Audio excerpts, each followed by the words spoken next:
امریکہ اور ایران کے درمیان کشیدگی میں خطرناک حد تک اضافہ، ایک طرف مذاکرات تو دوسری طرف آگ اور فولاد کی برسات، جنگ کا دائرہ وسیع ہونے کے خدشات منڈلانے لگے۔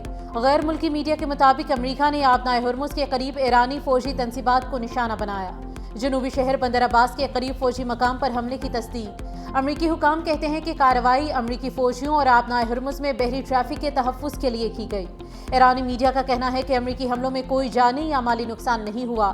پاسداران انقلاب کا ایک امریکی فضائی اڈے کو نشانہ بنانے کا دعویٰ، خبردار کیا کہ اگر امریکی حملے جاری رہے تو سخت اور فیصلہ کن رد عمل دیا جائے گا۔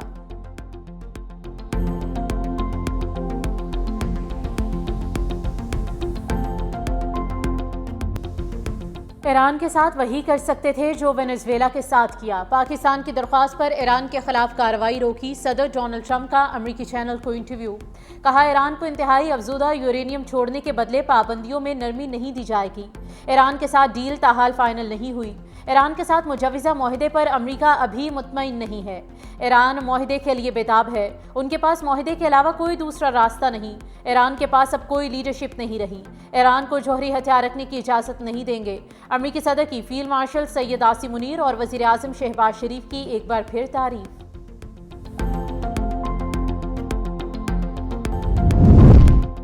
امریکی حکام کی جانب سے ایران اور خطے کے بعض ممالک کے خلاف دھمکی آمیز زبان ناقابل قبول ہے۔ ایرانی وزارت خارجہ کے ترجمان اسماعیل بقائی کی ڈونلڈ ٹرمپ کی جانب سے عمان کے بارے میں دھمکی آمیز بیان کی سخت مذمت۔ یہ رد عمل اس وقت سامنے آیا جب ٹرمپ نے کابینہ اجلاس میں کہا تھا کہ آبنائے ہرمز کسی ایک ملک کے کنٹرول میں نہیں دی جا سکتی اور یہ ایک بین الاقوامی آبی راستہ ہے۔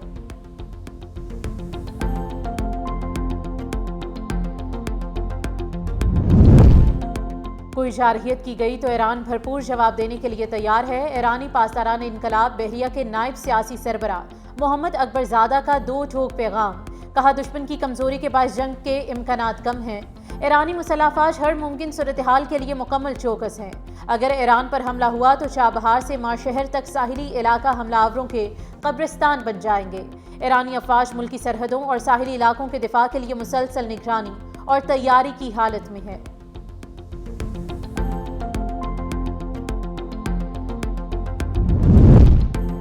کویت میں فضائی خطرے کے سائرن بج اٹھے۔ کویتی دفاعی نظام کو فوری طور پر متحرک کر دیا گیا۔ کویتی حکام کے مطابق فضائی دفاعی نظام میزائل اور ڈرون حملوں کو روکنے میں مصروف ہے۔ دھماکوں کی آوازیں فضائی دفاعی نظام کی جانب سے حملوں کو ناکام بنانے کی وجہ سے سنائی دے رہی ہیں۔ شہریوں کو الرٹ جاری کرتے ہوئے حفاظتی ہدایات پر عمل کرنے کو کہا گیا ہے۔ تاہم حملے کس کی جانب سے کیے گئے، اس حوالے سے تفصیلات جاری نہیں کی گئیں۔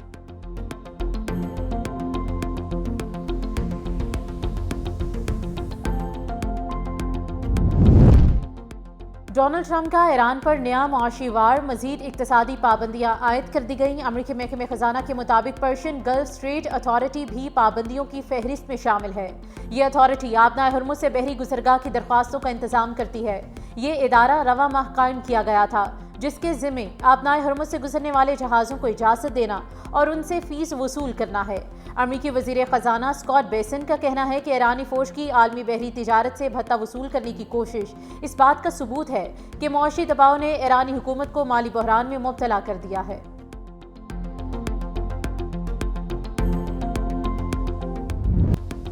یوم تکبیر، دفاع پاکستان کو ناقابل تسخیر بنانے کا تاریخی دن۔ چاکی کے پہاڑوں کا رنگ بدلا تو بھارتی غرور کے رنگ پھیکے پڑ گئے۔ پاکستان نے بھارت کے 5 ایٹمی دھماکوں کے جواب میں 6 دھماکوں سے دشمن کے ناپاک عزائم خاک میں ملا دیے۔ 28 مئی 1998 دنیا حیران رہ گئی۔ پاکستان مسلم دنیا کی پہلی جبکہ دنیا کی 7ویں ایٹمی طاقت بن کر ابھرا۔ پاکستانی قیادت نے عالمی دباؤ کو خاطر میں نہ لاتے ہوئے 6 ایٹمی دھماکے کر کے اپنی طاقت کا لوہا منوایا۔ پوری دنیا میں مقیم پاکستانیوں کے سر اور سبز ہلالی پرچم سربلند ہو گئے۔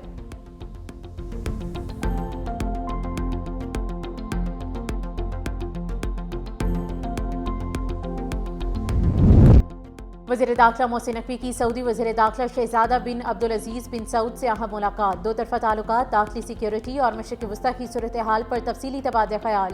سعودی وزیر داخلہ نے کشیدگی میں کمی کے لیے پاکستان کے مثبت کردار کو سراہا۔ دونوں رہنما کا عید الاضحیٰ کی مبارکباد اور نیک خواہشات کا اظہار۔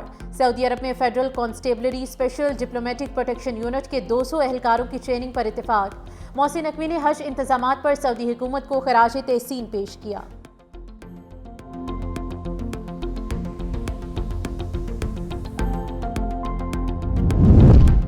پاکستان کے امریکہ اور چین سے بہترین اور متوازن تعلقات ہیں، بہتر سفارتکاری اسی کا نام ہے۔ نائب وزیر اعظم وزیر خارجہ اسحاق ڈار کی نیو یارک میں نجی ٹی وی سے گفتگو، کہا خطے میں امن کے لیے 5 نکاتی ایجنڈے پر اتفاق ہو گیا ہے۔ چین نے پاکستان کی پالیسی کی بھرپور توثیق کی، دونوں ممالک کی دوستی ہمیشہ قائم رہنے والی ہے۔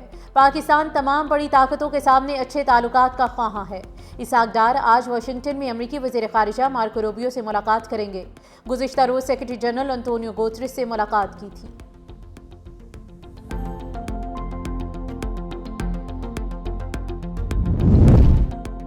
وزیر اعلیٰ پنجاب مریم نواز کے گلے میں تکلیف، شریف میڈیکل سٹی ہسپتال میں سرجری کر دی گئی۔ ذرائع کے مطابق وزیر اعلیٰ 2 گھنٹے سے زائد وقت ہسپتال میں موجود رہیں۔ سینئر صوبائی وزیر مریم اورنگزیب نے ایکس پر پوسٹ میں لکھا کہ وزیر اعلیٰ کو سرجری کے بعد گھر منتقل کر دیا گیا ہے۔ مریم نواز ہسپتال میں رہ کر بھی صوبے میں سیکیورٹی اور صفائی سمیت انتظامی امور کی نگرانی کرتی رہیں۔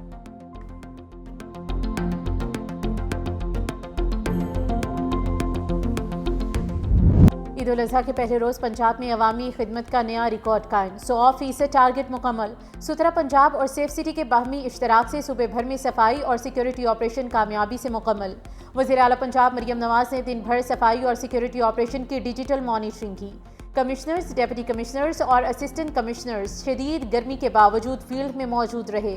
سیف سٹی کیمروں اور ڈرونز کی مدد سے صوبے بھر میں عید اجتماعات اور گنجان آباد علاقوں کی جامع نگرانی کی گئی۔ رپورٹ کے مطابق صوبہ بھر میں 1,20,000 ٹن سے زائد ویسٹ کلیکشن کیا گیا، 18,81,000 کلومیٹر ایریا کور کیا گیا۔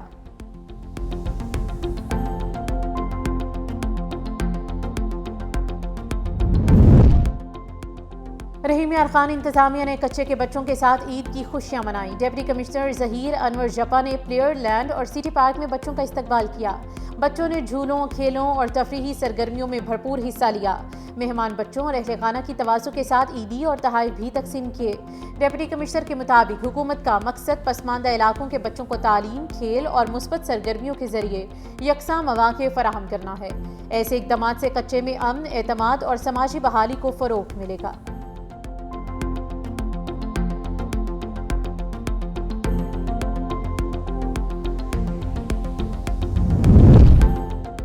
پنجاب اور سندھ بھر میں موسم شدید گرم۔ محکمہ موسمیات کے مطابق آئندہ 24 گھنٹوں کے دوران شہر کا درجہ حرارت 34 ڈگری سینٹی ریکارڈ۔